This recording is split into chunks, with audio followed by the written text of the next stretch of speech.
धन्यवाद माझे सर. यानंतर आजच्या दुसऱ्या प्रेझेंटेशनला मी आमंत्रित करतो आदरणीय निलेश धनगर सर यांना. धनगर सरांचा विषय आहे conversion of inorganic farming into organic farming.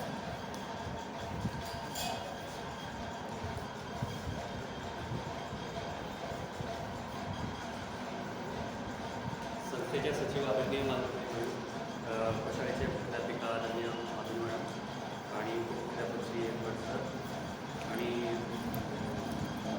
सर्व पर्यवेक्षक आणि सर्व देवभवनचे सदस्य यांचे मी स्वागत करतो आणि माझ्या विषयाला सुरुवात करतो. तर आजचा विषय माझा conversion of inorganic farming to organic farming. बघा, जगामध्ये खूप मोठी समस्या चालली आहे केमिकल्सची. खूप सारे आपण फळभाज्या खातो, पालेभाज्या खातो, सगळ्यांमध्ये केमिकल्स आहेत. ते काय आहे? कारण आपण स्प्रेइंगला इन्सेक्टिसाईड वापरतोय, पेस्टिसाईड वापरतोय, विडीसाईड वापरतोय. सगळ्या प्रकारचे केमिकल्स आपण ऑलरेडी त्याच्यावर इन्सर्ट करतोय. त्याच्यामुळे ते आपल्या खाण्यात येणार.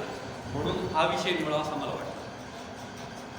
तर सगळ्यात पहिले आपण याच्यामध्ये पाहून घेऊ की ऑर्गॅनिक फार्मिंग म्हणजे काय. ऑर्गॅनिक फार्मिंग म्हणजे दुसरं काही नाही आहे.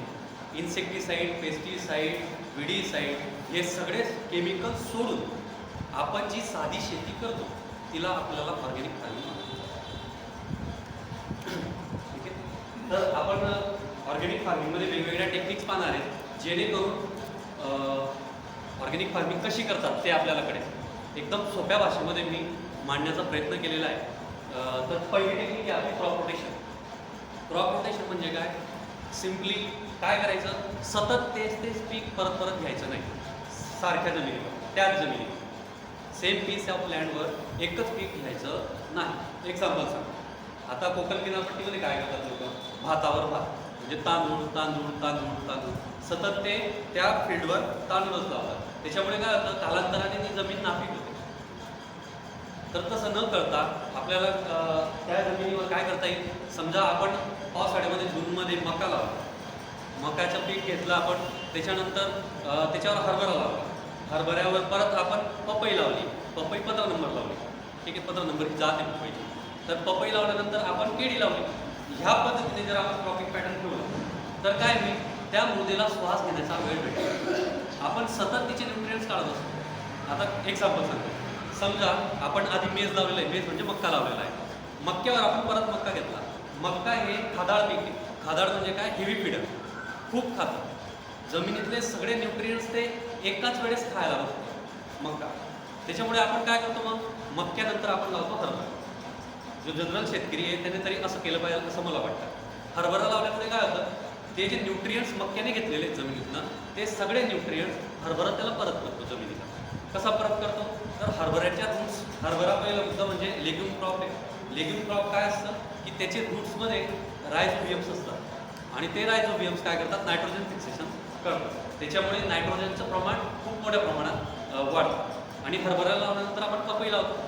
पपईमुळे काय होतं की जी जमीन आहे, पपईचा पाला सगळा त्या जमिनीवर पडतो आणि त्याच्यामुळे जमिनीची सुपीकता वाढते आणि ते कंपोस्ट तयार होतं. आणि अशा पपईवर जर आपण केळी लावली तर केळीचं भरघोस असं उत्पादन भेटतं. हा जो पॅटर्न आहे, हा पॅटर्न आपल्याकडच्या शेतकऱ्यांना अजून नवीन आहे, पण ते अडॅप्ट करताय. नेक्स्ट दुसरं आहे आपलं की ग्रीन मॅन्युरिंग. ग्रीन मॅन्युरिंग हा कन्सेप्ट मला असं वाटतं की थोडाफार तर तुम्ही ऐकला असेल. ग्रीन मॅन्युरिंग म्हणजे काय? ग्रीन मॅन्युरिंग क्रॉप्स असतात वेगवेगळे. त्याच्यामध्ये तुमचं येतं ढेंच्याचं नाव तुम्ही ऐकलं असेल. दुसरा अजून एक सनहेम म्हणून येतं, ज्याला आपण सन म्हणतो. बऱ्याच ठिकाणी आता केळी लावण्याच्या आधी 15 दिवसाआधी सन लावतात 1.5 फूट अंतरावर, जेणेकरून ज्या वेळेस सूर्यप्रकाश पडेल त्यावेळेस त्या केळीच्या आजूबाजूला एक मायक्रो इन्व्हायरमेंट तयार होईल. ज्या मायक्रो इन्व्हायरमेंटमध्ये त्याची म्हणजे त्याला उष्णता कमी लागेल. तर हे जे सण आहे याचा आपण असा वापर करतोय, पण त्याचा ॲक्च्युअल वापर असा आहे की ते ॲज अ ग्रीन मॅन्युअर म्हणून आपण वापरू शकतो, ज्याच्या रूट्समध्ये बॅक्टेरिया असतात, परत तेच रायझोबियम बॅक्टेरिया असतात किंवा ॲझोडोबॅक्टर्स असतात, जे सिम्बायोटिक असोसिएशन त्यांनी केलेलं असतं त्याच्या रूट्सशी. आणि त्या सिम्बायोटिक असोसिएशनमध्ये ते नायट्रोजन फिक्सेशन करतात. आणि हे सगळं झाल्यानंतर ज्या वेळेस आपली केळी मोठी होते त्यावेळेस आपण त्या सनहेमला किंवा ढिंच्याला कापून त्याच ठिकाणी ॲज अ रेसिड्यू म्हणून टाकू शकतो, जे नंतर कुजल्यानंतर तिथं नायट्रोजन त्या क्रॉपला देतो. पुढचं कंपोस्टिंग. आपल्या प्रशाळेमध्ये आपण 2 पीठ तयार केलेले आहेत शेतकीच्या आवारामध्ये. तर तिथं ते 2 पीठमध्ये 2 खड्डे केलेले आहेत. आपल्या प्रशाळेमध्ये जेवढा काही काळे कचरा निघतो तो सगळा आपण त्या ठिकाणी टाकतो. सगळे शिक्षक सगळे शिपाई बंधू यामध्ये मदत करतात. तर हा कचरा असेल, पालापाचोळा असेल, हा सगळा तिथं टाकल्याचं कारण काय आहे, तर हा बऱ्याच दिवसानंतर काय होतो, रिड्यूस होत जातो. रिड्यूस होत जातो म्हणजे बरेचसे मायक्रो ऑर्गॅनिझम त्याच्यावर जगतात, ते खात राहतात आणि त्याच्यापासून जी एक्सक्रीटा ते तयार करतात ती तिथं सेटल होते. आणि त्यांचा जो आता हे बघ, हा जो पीठ आहे हा उभारलेला दिसतोय आपल्याला, पण आज जर तुम्ही त्याला पाहायला जाशाल तर तो खाली दबलेला असेल ऑटोमॅटिकली. हे का झालं? कारण त्याच्यातली एअर रिलीज झाली आणि बरेचसे मायक्रो ऑर्गॅनिझमांनी ते खाल्लं आणि त्याला कुजवलं. आता हे कुजवल्यानंतर आपण त्याचा उपयोग कुठं करतो, तर आपल्या प्रशाळेच्या आवारामध्ये आपण गांडूळ खताचं एक प्लास्टिकचं बॅग लहान तयार केलेलं आहे, त्याच्यामध्ये आपण त्याला टाकतो किंवा ॲज अ मल्चिंग म्हणून आपण प्रत्येक प्लांटला देतो. त्याच्यानंतर एक मल्चिंग. आता मल्चिंग म्हणजे काय, एकदम रॉ भाषेमध्ये तुम्हाला सांगतोय.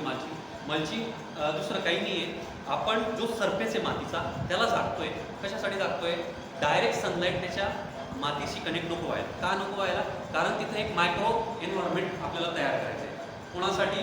तर जे मायक्रो ऑर्गॅनिझम्स आहेत जे डायरेक्टली सनलाईट पडल्यामुळे मरून जातात, ते मरायला नको आणि त्यांची संख्या वाढायला पाहिजे त्या जमिनीमध्ये. म्हणून आपण काय करतो?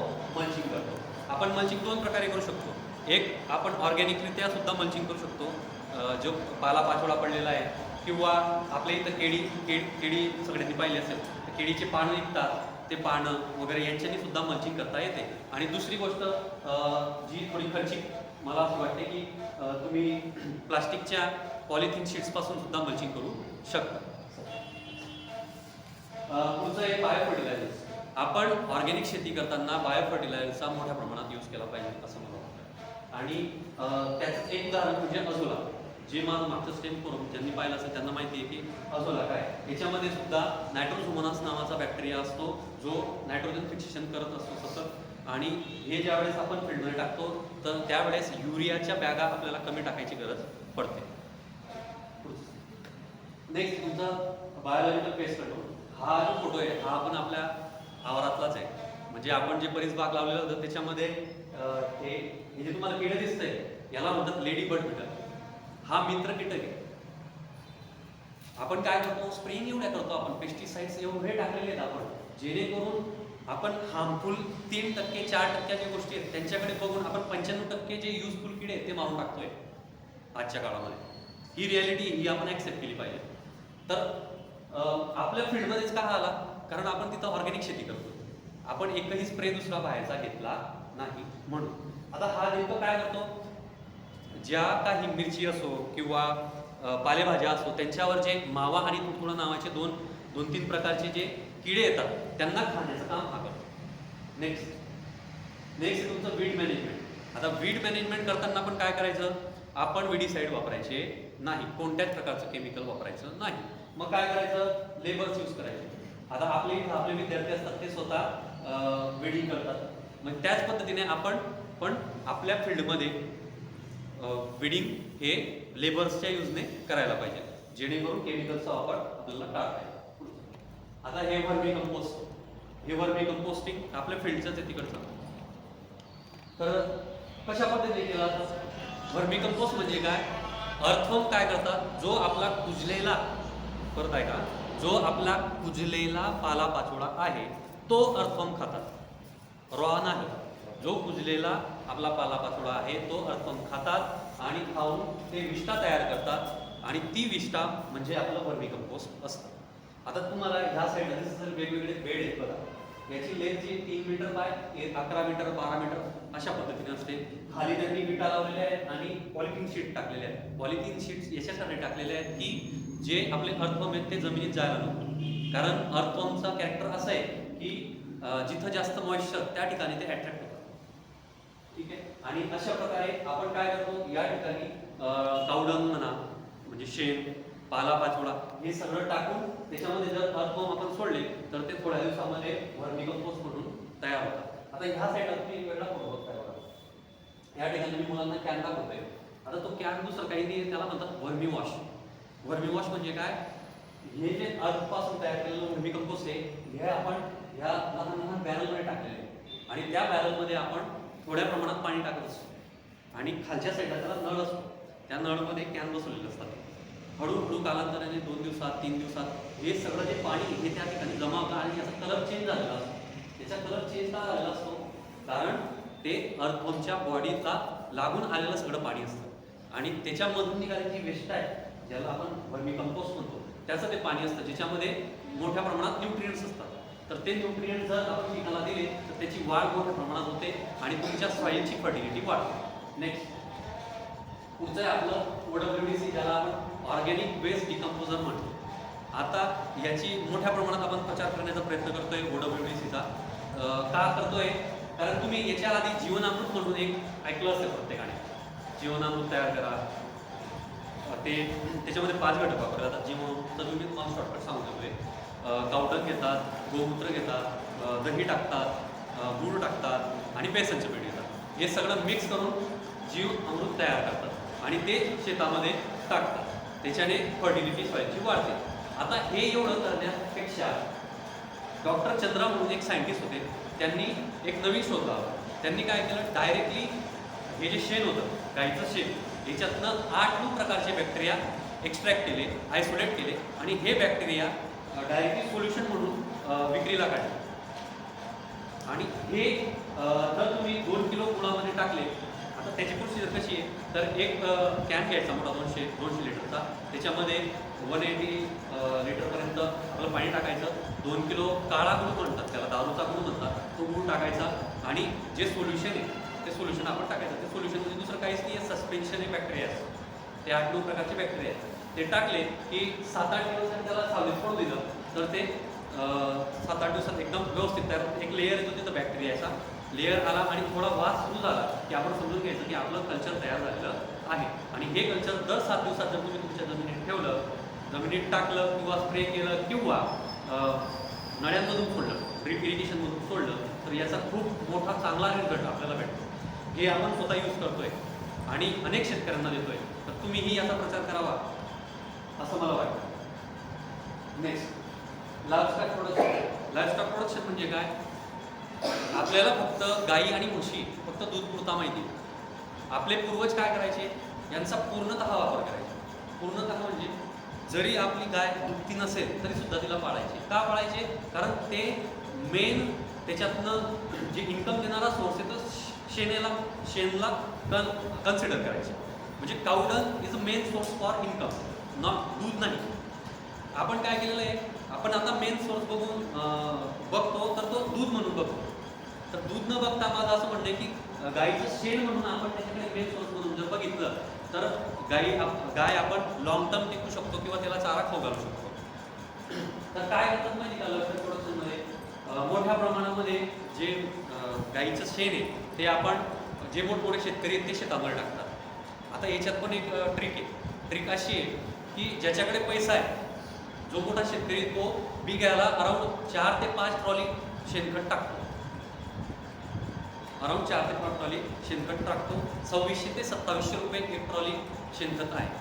आता जो साधारण शेतकरी आहे त्या विचाराला एवढं परवडणारं नाही.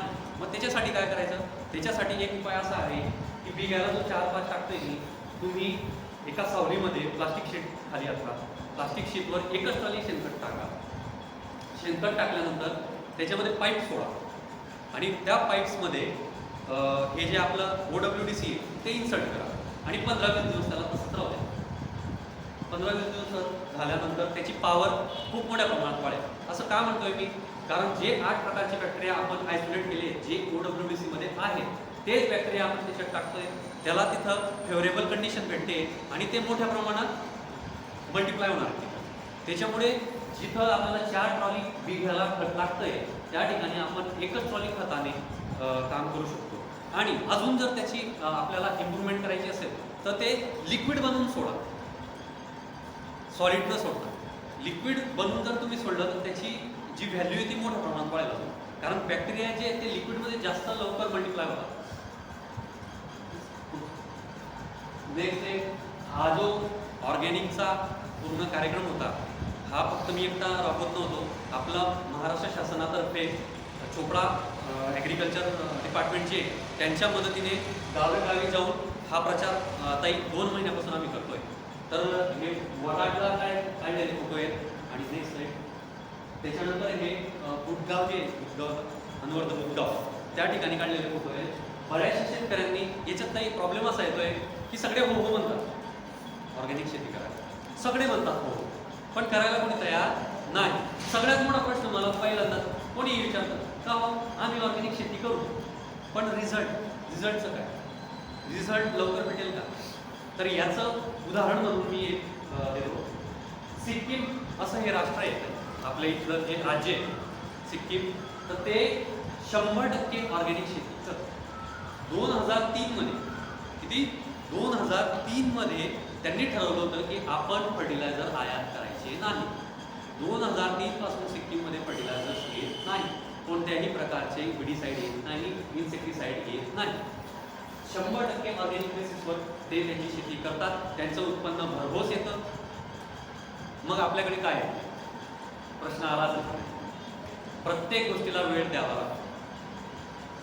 प्रत्येक गोष्टीला वेळ द्यावा लागतो. चेंजेस करताना हळूहळू चेंजेस करावे लागतात. एकदम चेंजेस करेल तर श्रीलंकासारखी गंमत होईल.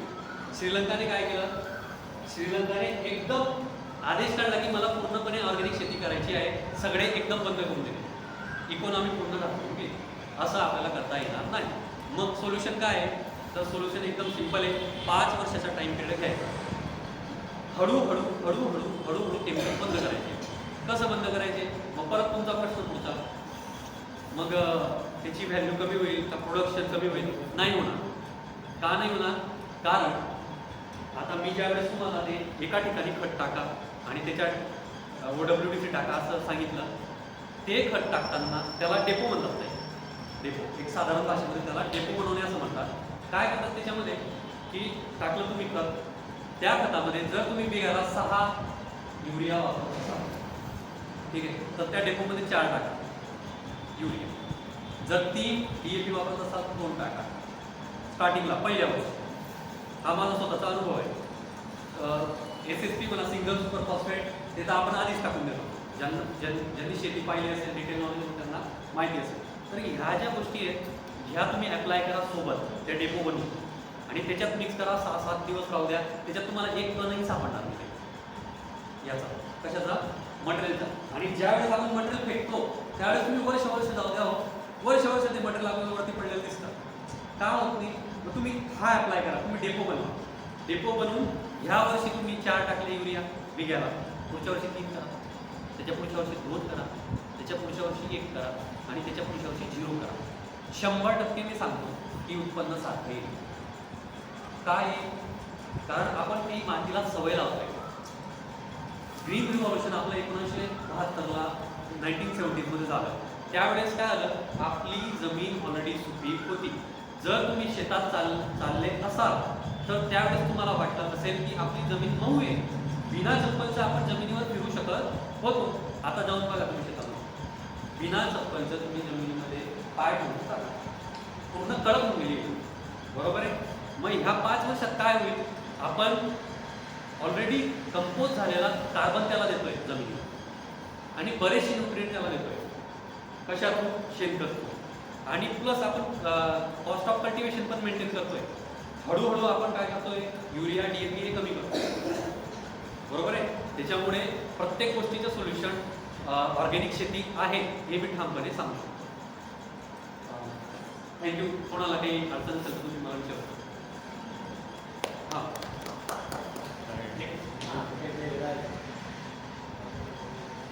लहान मुलांसारखं वाटतंय पण हा येते मी प्रयत्न केलेला आहे. बघा आता हे मॉडेल आहे, याच्यामध्ये सस्टेनेबल ॲग्रिकल्चर कसं पाहिजे तो प्रयत्न मी केलेला आहे. कसं आहे बघा, या ठिकाणी कंपोस्ट क्लीन केलेले विहीर आपली त्या फील्डमधली आहे, गुरंढोरं पाळलेले कंपल्सरी प्रत्येक शेतकऱ्याने पाळायचे आहेत. कमीत कमी 2 गाय पाळायच्या, 2 गाय 2 बैल, बस एवढंच करायचं. ट्रॅक्टर वापरण्यापेक्षा तरी बैल परवडतात, खरंच परवडतात. ज्याची कमी जमीन आहे ना त्याला खूप परवडतात. त्याने एक फळाई केला साईडला आणि तिथं शेण टाकलं ताई शेण खूप महाग आहे, 2600-2700 रुपये ट्रॉली म्हणजे खूप महाग आहे आणि त्याच्यात वाहतूक वेगळी. म्हणजे शेतकरीचा लावण्याच्या वेळेसच त्याच्यात दीड 1 लाख रुपये खर्च होऊन जातो. तो काय कळेल आणि सरकार असा भाव देत नाही. आता बघा ह्या वर्षी 200-300 रुपये केळी होती क्विंटल, म्हणजे 20 रुपये एका खोडला तुम्ही खर्च केलेला आहे ऑलरेडी आणि 20 रुपये शेतकरीला भाव देत आहे. कशाला देतो केळी सांगा तुम्हाला. तर मला असं वाटतं की जो 20 रुपये खर्च होतोय तो शेतकरी ह्या पद्धतीने कमी करू शकतो. सस्टेनेबल ॲग्रिकल्चर करून स्वतःच्याच शेतात पिकवायचं सगळ्या गोष्टी, स्वतः पुरता पण पिकवायचं आणि दुसऱ्या पुरता पण पिकवायचं आणि सगळं ऑर्गॅनिक पिकवायचं, चांगलं खायचं, चांगलं खाऊ घालायचं. थँक्यू. कोणाला काही अडचण असेल तर विचारू शकता.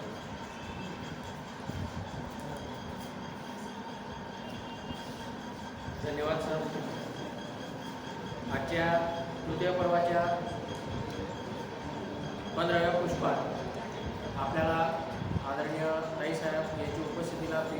मी सर्वांच्या वतीने आदरणीय ताईसाहेबांचे आभार मानतो. त्याचप्रमाणे मुख्याध्यापिका आदरणीय माधुरी पाटील मॅडम, उपमुख्याध्यापक आदरणीय भट सर, सर्व अधिकारी वर्ग, सर्व शिक्षक बंधू भगिनी यांचे देखील मी आभार मानतो. त्याचप्रमाणे टेक्नोसेवी आपले नितीन पाटील सर, आदरणीय डी.एस. पाटील सर आणि जावेद सर यांचे देखील मी स्टेम फॉर्मच्या वतीने सर्वांचे आभार मानतो.